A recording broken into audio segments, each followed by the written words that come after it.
10월 28일 증권 찌라시를 말씀드리겠습니다.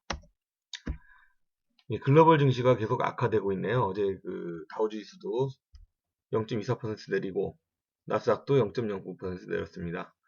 국제 유가 하락과 경제 지표가 부진해서 이렇게 나타난 것 같고요. 특히 미국의 부동산 실적들이 많이 나빠졌죠.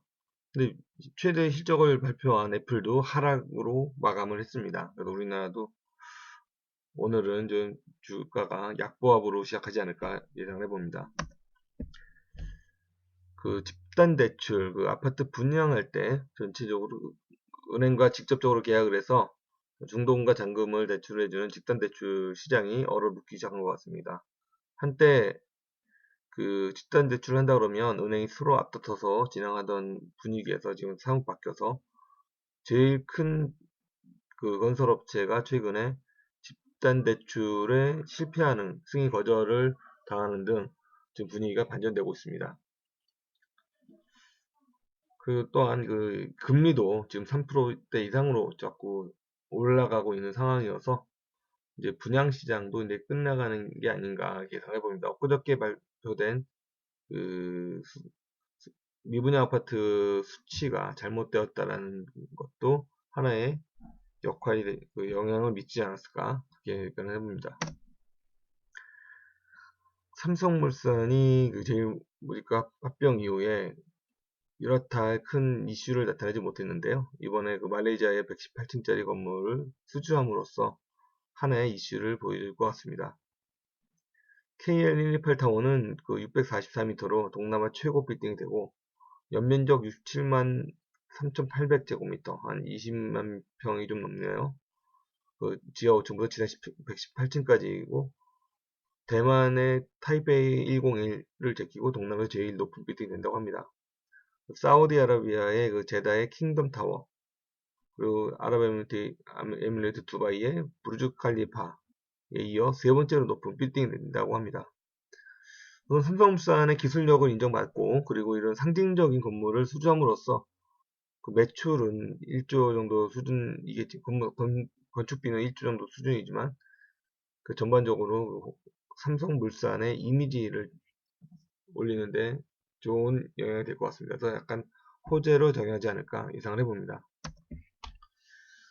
국민연금 최강 이사장이 사임을 했습니다. 국민연금 기금운용본부장 인사를 놓고 복지부랑 갈등을 계속 겪었죠. 기금운용본부장의 연임을 불가하다라는 이사장과 연임을 계속 하자라고 얘기하는 복지부 사이에서 갈등이 있었습니다. 먼저 최강 이사장이 연임 불가 통지를 본부장에게 함으로써 본부장은 더 이상 연임이 되지 않는 것으로 결정이 났죠. 그럼 그 부분에 있어서 복지부가 연임 불가 통지를 절차를 문제 삼으면서 압박을 했죠. 그래서 최강 이사장이 사임을 했습니다. 가장 큰 이슈가 된다는 부분은 국민연금의 기금 운영하는 돈이 500조에 달하는데요. 이 500조가 복지부에서는 별도의 분사시켜서 공사화 시키자라는 부분이 있었고, 이사장은 이거는 국민연금 밑에 하나의 부서로 계속 가져가야 된다는 그런 가장 큰 노선의 차이가 있었습니다. 우선 최강 이사장이 사임함으로써 500조 기금은 공사화 되는 게 좀 가셔야 될 것 같고요. 국민연금 자체의 구조조정이 좀 가속화되지 않을까 생각합니다. 향후 500조라는 돈이 어떻게 움직일지는 참 많은 연구가 이루어질 것 같고요. 500조에 따라서 증시도 많이 움직일 것 같습니다. 네, 카카오가 그동안 침체를 받고 드디어 임지훈 대표가 취임 이후에 첫 공개 기자회견을 했습니다. 한 달 동안 직원들 100명과 1대1 면담을 하는 등 발빠르고 플렉서블하게 움직이는 임지훈 대표가 제주도에서 첫 기자회견을 했고요. 이용자가 원하는 모든 것을 즉각 제공하는 온디맨드 진정한 모바일 시대를 열겠다라고 슬로건을 걸었습니다. 오토의 모든 부분을 걸겠다고 했고요.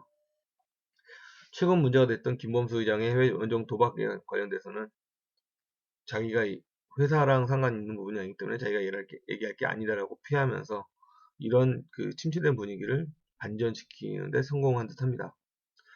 보다 플렉서블하고 보다 스마트한 카카오를 추진하는 분위기로 당분간 카카오에겐 호재로 작용하지 않을까 예상을 해봅니다.